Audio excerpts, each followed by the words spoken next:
May order po sa amin ibigay sa inyo ang notice of eviction. Kinukuha na po ng may-ari ang bahay na ito, si Mrs. Iluminada Montemayor.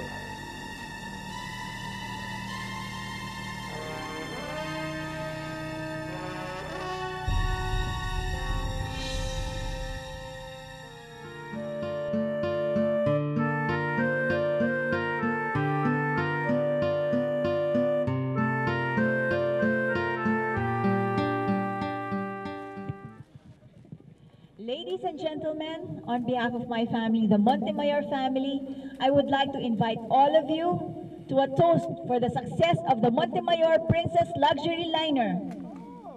To the success of the Princess Luxury Liner.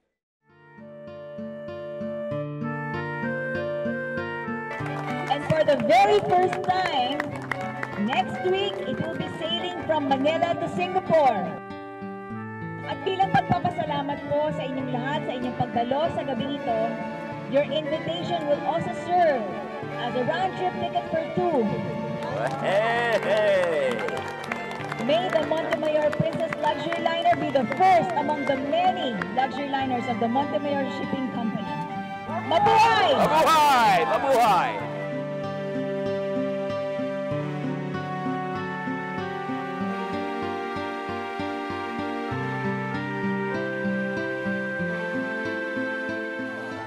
Hindi ko akalain makakabalik pa pala tayo sa dati. Ikaw hindi mo ako pipigilan mo bumigay ako.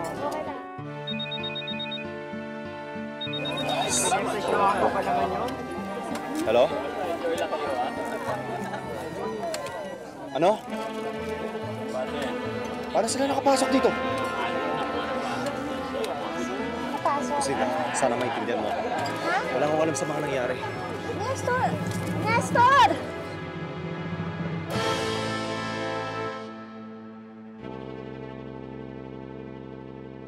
Anong ibig sabihin nito? Ipagpaumanhin niyo, Senator. May dala kaming warrant of arrest para kay Nestor Adorable.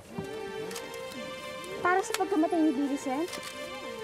Hindi magagawa yun ni Nestor. May nahuli ng suspect at ang asawa niyo yung tinuro. Sinungaling siya! Hindi magagawa ni Nestor ang pumatay. Sinungaling siya! Sinira mo ang launching ko! Christina. Kalma lang, Alicia, ha? Kalma. Napakahayop na mag-inang yan. Nagpadala ng sheriff-sheriffan dito. Ang dala, notice of eviction lang, hindi court order. Ano bang akala nila sa akin? Tanga! Sa susunod, kailangan husayin nila panindak sa akin. Sa tingin ko nga si Iluminada ang may tirada niyan, eh. Hindi malinis. Hindi pinag-isipan. Sigurado kong hindi rin alam ni Leandro dahil kung sakali, dapat alam nila na hawak kong original title ng bayat at lupa nito. Emil, si Angie ba't si Rosa Camila tulog na? Oo. Start mo, Otto. Uminawa kaya muna, Alicia. Hindi makakatulong sa awin yung senator ang gagawin mong ito. Kilala kita. Wala akong pakialam kung makakasama. Kung gusto na mag-inanyang ng away, pwes dadalan ko sila ng gera doon. Sige na, start mo! Tara! Dali.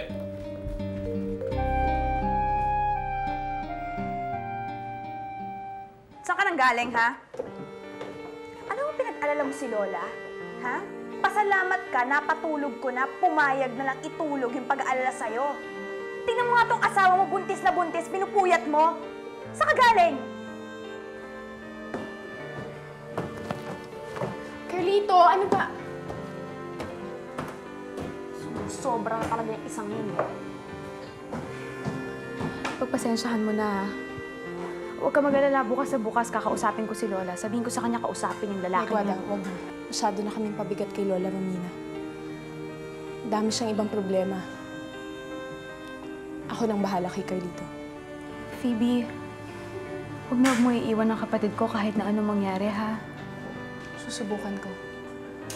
Teka, anong gagawin mo? Isang bagay na matagal ko nang dapat ginawa. Lucinda, kailangan sabihin mo sa amin ang totoo. Daddy, wala po talaga akong alam. Paano wala? Eh kung hindi dahil sa kalandian mo, hindi naman mangyayari ang iskandalong yan. Ernestina, please. Walang maitutulong ang ganyang pananalita. Hindi mamamatay tao si Nestor. Alright. So ito ang magiging official statement ng family. As far as we know, walang kinalaman si Nestor sa pagkamatay ni Millicent Borja. Yun lang. Wala na kayong ibang sasabihin. Am I clear? Lucinda, kung sakaling kumontak sa si Nestor, kumbinsihin mong sumuko siya. Please. This could not have happened at the worst time. Daddy, I'm so sorry. Well, things happen. Walang may kasalanan. Yes.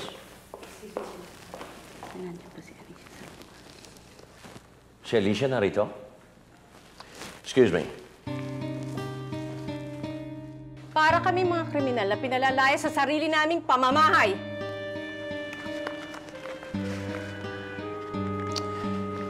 Alicia, you know me better.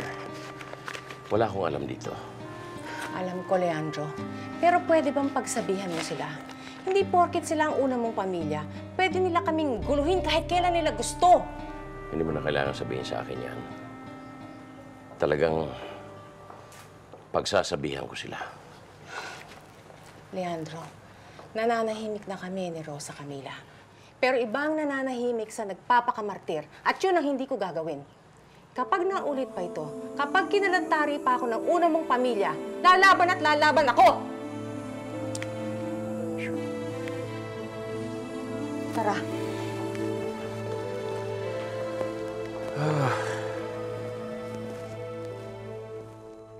Paano kung pinili ni Alicia na kasuhan kayo ng harassment? What a stupid thing to do as that, Iluminada. Aba, may right din ako sa bahay na yon. I am your one and only legal wife, Leandro. Yes, but that is her house. Nasa pangalan niya. Nasa kanya ang titulo. Pero Dad, pera ninyo ang ginamit sa pambili ng bahay na yon. Eh sa pagkakaalam ko nung nagkakilala kayo, wala naman siyang ganung pera. At dahil conjugal property rin ng pera, eh di pera ko ang ginamit sa pagpapatayo sa bahay ni Alicia. Eh di bahay ko yun. Magaling. Akala ko ba, Rustina, sabi mo, wala kang alam tungkol dito. Halatang halata naman na ikaw ang nambuyo sa mami mo, ah. Pinagtatanggol ko lang po si Mami. Pinagtatanggol? Bakit? Sino bang kaaway mo? Ako ba? Dad, that was just a figure of speech. Well, hindi yun ang dating sa akin. At pwede ba? Tigilan ninyo ang mga ganitong walang kakwenta-kwentang away. Mas marami akong malaking problema. And besides, kahit itinaboy ko na mag-ina, tama lang sa tama. Kanila ang bahay na yon, sa inyo naman ang bahay na ito. At para walang gulo, stay out of each other's property. Nagkakaintindihan ba tayo? Ha? I wanted to talk to you one last time, Carlito. Away from everyone else. Pagkatapos nito, didiretso na ako sa bahay ni Lola Romina sa San Dionisio at mag-iimpake na ako. Ano yung ibig sabihin? I'm leaving, Carlito. Ngayon, visiting rights na lang tungkol kay Baby. At kung ano pa ang pag-uusapan natin ngayon. Kung ayaw mo naman, okay lang sa akin. Tutal, kaya ko namang palakihin siyang mag-isa.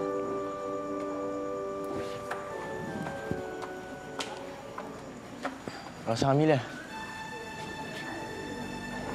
Phoebe, ano ibig sabihin nito?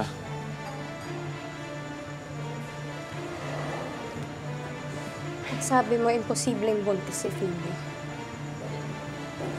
Paano mo ako nakahulukohin ka dito? Rosa Camila, kahit kinanditan nilo ako. Hanggang ngayon, hindi ko nga alam kung paano... Kung paano ano, Carlito? Kung hindi ka naaawa sa akin, Hindi mo kailangang sabihin sa akin yan. Alam ko kung anong tama. Pero ngayon na ako magkakaroon ng lakas ng loob sabihin ko.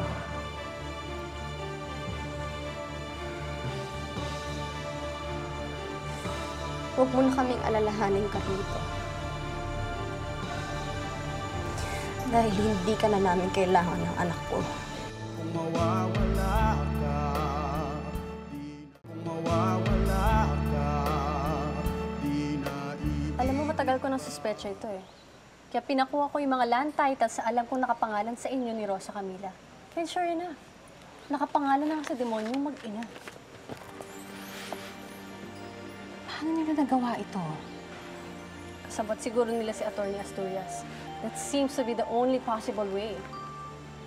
Alam mo kung sa akin lang to, okay na sa akin eh. Wala na akong pakialam dito. Pero para kunin nila yung para kay Rosa Camila, yan, ibang usapan na talaga yan. Amanda, I need your help. Kung nagagawa nila to sa pamilya ko, someday gagawin din nila to sa pamilya mo. I wouldn't be surprised kung nagagawa na rin nila ngayon. But don't you worry, Tita Alicia. Tutulungan kita. Just give me 2 weeks. I will gather all the evidence I need para tuluyan ang masira si Ernestina kay Daddy. With all the things that I know, wala na silang laban sa ating dalawa. Kahit na unang pamilya pa sila. Mami, bakit hindi naman lang kayo kumonsulta sa akin? Eh, paano? Busy ka dun sa launching ng luxury liner mo. Oh, Mami, di sana naghintay ka. Ay, naku, hindi Tingnan na ako nyo, makatiis. ang daming nawala dahil dyan. Hindi na ako makatiis eh. Tinaboy na sila ng daddy mo, tapos may bahay pa rin yung kabit na yon. At doon pa ititira ang anak sa labas ni Rosa Camila. Hindi pa nakakainit ng dugo yun. Mami, sana kumonsulta kay Kikwari. That's right, Tita. I could have given you the necessary procedures. Kahit panakot lang. Sa susunod po, sa akin na lang kayo dumiretso. Oo, siya lang. Oo. Ay, nako. Mami, what will I ever do without you? All the evidence is in. May lang po nakapagsabi na gawa-gawa niyo lang ebidensya ang sinabmit niyo. O may mga tao kayong binayaran para mag-sign ng sworn statements. They can say everything they want to say. But I know the truth. And very soon, with the help of the Senate, malalaman na rin ninyo kung ano ang alam ko. That Leandro Montemayor is a very, very crooked man. Eh paano naman po kung hilingin ni Senator Montemayor na makipag-meet sa inyo? Papayag ho ba kayo? Wala naman akong problema doon. We can be civil to each other. Ang lahat naman ng nasasabi ko sa inyo ngayon ay kaya ko ring sabihin sa harap niya at sa harap ng ninuman. Dahil wala naman akong itinatago. Wala naman akong ulterior motives. Pero wag lamang niyang aasahan sana na makukuha ko sa pakiusap. Dahil walang urungan ito. Governor, matagal na ang napawala-sala si Senator Montemayor sa pagpaslang sa inyong anak at sa kanyang asawa. Pero ganun pa din ang galit nyo kay Senator. May iba pa po bang dahilan para dito? Hindi lamang sa aking pamilya nagkaroon ng malaking pagkakasala si Leandro Montemayor kung hindi sa buong bayan ng San Dionisio. Yan ang katotohanan. Baby, pasensya ka na dahil iiwan na natin si Daddy.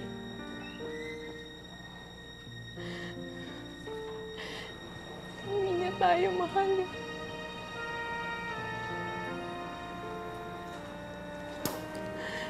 Ginawa ko naman lahat, di ba? Pero malay mo, magbago siya. Kahit di na sa akin. Kahit sa'yo man lang.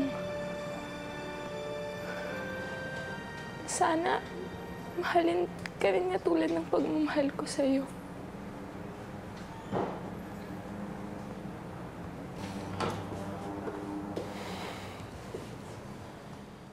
Phoebe, sigurado ka na ba sa pag-alis mo? Kung mawawala ka, kung mawawala ka. Pinatawag ko kayong lahat to set the record straight. Number 1, our official statement remains the same, na walang kinalaman si Nestor sa pagkamatay ni Millicent Borja. Number 2, hindi totoong stage lamang ang pagkawala ni Nestor para mawala sa limelight ang mga graft and corruption cases filed against me. Sasagutin ko lahat ito sa aking privilege speech sa Senado 2 weeks from now. Sir, may ilang pong nagsasabi na tinatago niya raw po si Nestor. Na siyang totoong pumatay po kay Mr. Borja. Patayin niyo lang daw pong madungisan ang inyong pangalan. Sana totoo yan, because that will make my daughter Lucinda very happy. Dahil mapapatunayan na buhay pa si Nestor, right? Alam nyo, ang lahat ng gulong ito, kagagawaan lang ni Governor Salgado. Tungkol naman po kay Governor Salgado, ano naman po ang nais niyo iparating na mensahe? Mayroon akong ipararating sa kanya. Romina, ang lahat na pinagsasabi mo sa publiko ay mali. Dahil alam natin ang totoong dahilan ng galit mo sa akin.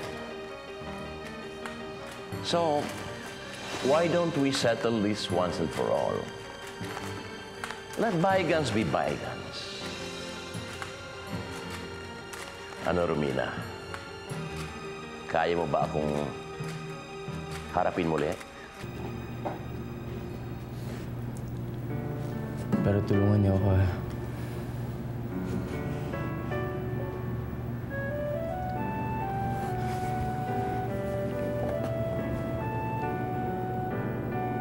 Mami, Daddy, ito magiging baby namin ni Phoebe.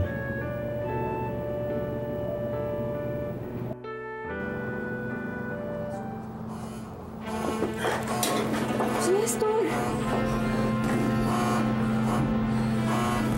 Nestor, ayoko naman ganito. Sumuko ka na. Wala ka namang kasalanan, di ba? Sige. Gusto ko ipagpapat sa'yo. I don't remember signing these documents. And yet, signature ko ito. I know, Dad. I had to make sure it wasn't your signature. Pina-check ko pa nga yan eh. It took me 2 weeks. Amanda, these are serious allegations against your sister. Ang pinagtataka ko lang, kung bakit kasama mo ang tita Alicia mo. Pero sinabi sa akin si Amanda na matagal lang nangyari na dapat mo na rin sigurong malaman para makilala mo ang tunay na pagkatao ng panganay mong anak. Where is this leading, Alicia? Dad, huwag po sana kayo magagalit. Patawarin niyo ako kung natago ko to sa inyo. Ayoko sanang magalit lang kayo o masaktan. Pero ang totoo na nag-kidnap kay Rosa Camila ay hindi lang isang goon o grupo ng masasamang tao. Amanda, pinagtakpan mo ang kumidnap sa kapatid mo. Opo, Dad. Dahil kapatid ko siya at mas nakatatanda. Ang totoong nagpa-kidnap kay Rosa Camila, si Ernestine ang may kagagawan nito.